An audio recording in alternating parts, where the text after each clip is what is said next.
Hello and welcome to Rebels Radio latest interview. I'm joined by Slough joint managers Neil Baker, John Underwood. How are you, gents? Fine, thanks, John. Good. So, game today against Chesham. Changes to the team, some forced, some not. What was your first starting 11 and why? We had to make changes at centre half. We knew about this. Gary McDonald was at a wedding today. A good friend of his was getting married today. And Stuart Lake had to work today. So we knew about those up front. So we brought Billy and Guy in at centre half today. Other than that, Nathan obviously started Saturday, but wasn't quite right. He's still not. He's kind of 80% there, but not quite right. So we brought Jamie McClurg in on the left-hand side of midfield. And did you go into the game with any particular game plan or instructions up against Chesham? 4-4-2 normally? Well, yeah, I mean, they threw us a little bit, if I'm honest. You know, they normally play, 4-4-2 and they didn't as such today. We said that we needed to go and work hard. You know, it's when you're not getting the results, one thing that you have to do is you have to work hard. And I felt for the first 15 minutes we did. We had the fantastic chance already, and you pay your goal scorers to score goals, and Eddie be bitterly disappointed with his finish because it should have seen us go 1-0 up. Unfortunately, then he's picked up a knock and had to come off, and then I'll be honest, we were shocking for 20-25 minutes.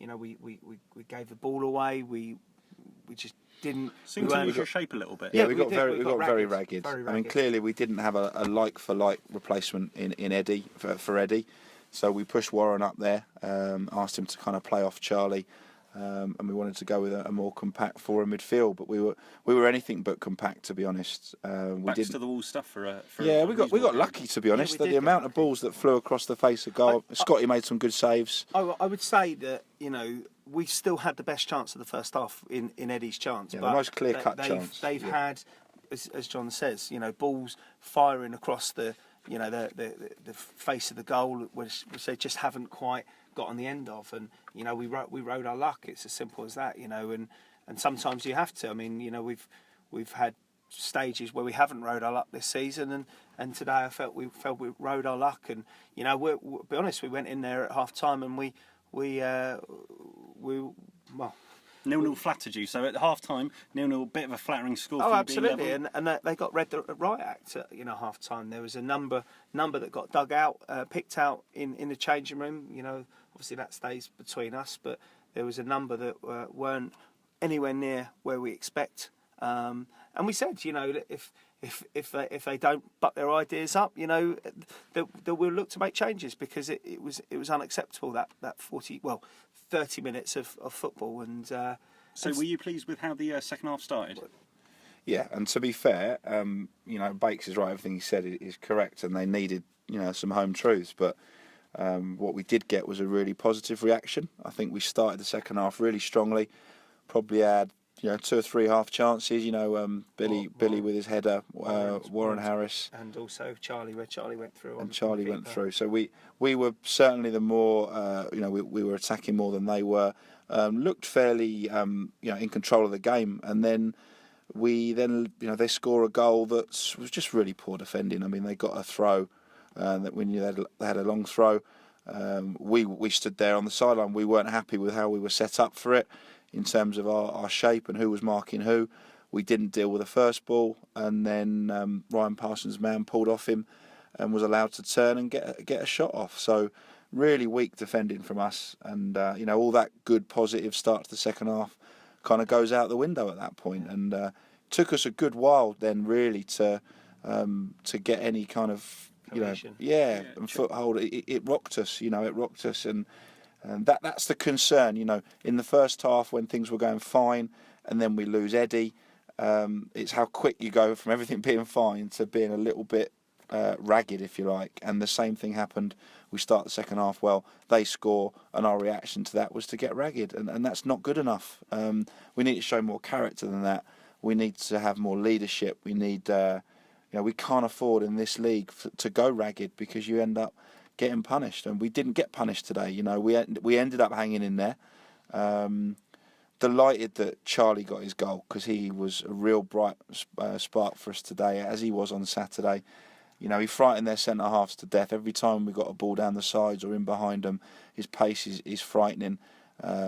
He's a very positive lad. He chases things down, and it was a great header. There was it was a looping cross from Parso, and there was no kind of pace on the ball, and he had to really get his neck muscles and guide it into the corner. It was a great header. Yeah. So we're delighted for him because he absolutely deserved that goal. To be fair, there was only two that I would say come up with real credit from the game, and that was Charlie and then Guy Hollis. I thought Guy was very good again. You know, he snuffed out Ryan Blake, who's a very good player, and I thought Guy did well as well. And so, equalising with about 5 minutes to go, were you hoping that you could push on and sneak it? Yeah, obviously, we sort of threw a couple of balls into the box and whatever else, and but listen, we probably got away with a point today. Yeah, so it's 1 point gain as opposed to 2 100% loss. It's 1 point gain. But then you could sort of sit there and say, potentially Saturday we should have got something from the game. I felt we probably should have got something from the game. Football does even itself up.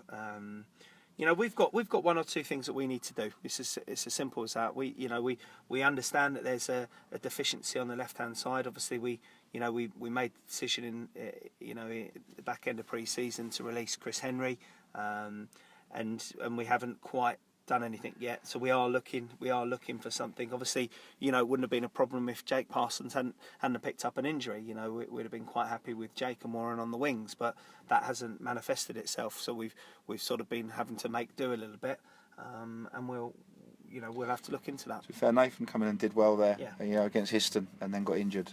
So it's not worked for us there, and we're quite aware of it. And as Blake said, it's something that we're looking at, and we do think we need to tweak a couple of things. And today has only kind of confirmed that, really. I mean, I think I would say our forward options are very good.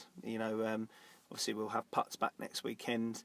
I know Eddie's probably going to be injured now, but you then got Scott Harris as well. So we have got good striking options. So we're not concerned there. But there are one or two other positions that we are. We've been talking about probably for the last sort of week to 10 days, and it's something that we'll look at in more detail now. Yeah, I mean, we've got to be honest. 6 points from 7 games is not good enough. It's not where we wanted to be at this point. I think everybody looked at that first 7 games up to the end of the month, and everyone probably had a bit of a target in their mind, and ours certainly wasn't 6 points. And there are excuses and things said about injuries and this, that. But at the end of the day, our job is to get results for the football club, and 6 points isn't good enough, and we need to find a way to start getting some wins, because 1 win from 7 is not good enough. And talking of injuries, brings us nicely on. Obviously, you say Eddie's potentially going to be out for a little while. He's damaged his knee this time, not his hamstring. Yeah. And also then there was the other rather unsavoury incident late on in the game where Scotty got clattered for the second time in perhaps 10 minutes, and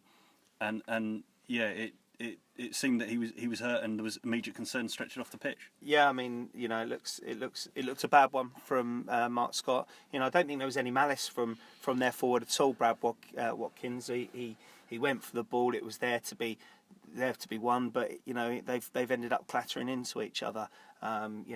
Scotty hadn't moved for about 2 or 3 minutes. Obviously, the stretcher was called. Disgraceful from their manager Andy Leese. Basically questioning him. Telling him pretty much it was a big girl's blouse. He was just, it was a disgraceful comment. So, but unfortunately, sometimes you have to put up with that in football, and really disappointing to hear when a player's been stretched off the pitch. He's got a big gash down his shin. He's also injured his knee in the challenge, and we'll have to see. Obviously his suspension kicks in next Saturday. So Luke would have been coming in the side anyway, but we just got to hope it's not a serious one, because he's an important player. And looking ahead, obviously Cirencester absolutely flying at the moment. Yeah. Big challenge next Saturday, and then the following Saturday a trip away to Dorking. 2 big games in the next couple of weeks. Yeah, massive games. Cirencester have started brilliantly this season. I think they might have even gone top. They're second, I think, on goal difference. Yeah, they've had a great start. They lost probably one of their better players in the summer to Hungerford, and they've done really, really well. Obviously, they had a good end to the season, and you know, they're a positive side. They look to get a team, so you know, we're under no illusions it'll be tough. But then, funnily enough, we went to them last season and beat them 5-3. So you know, we know that we can. You know, they are beatable, but we've got to be much better than we were today to get anything out of it. And then obviously Dorking Wanderers in the FA Cup. Yeah, it's a massive game for the club, you know, because we want to get a run on it like every other side, you know, because it also breeds confidence and whatever else. So yeah, so big couple of weeks coming up, and you know, we need to be working hard, which we will be doing, and you know, we'll go from there. Well, let's hope that September's a more positive month with more points on the board than we found in August. Thank you very much for your time, gents, and we'll catch up with you next week. Cheers, John. Thanks.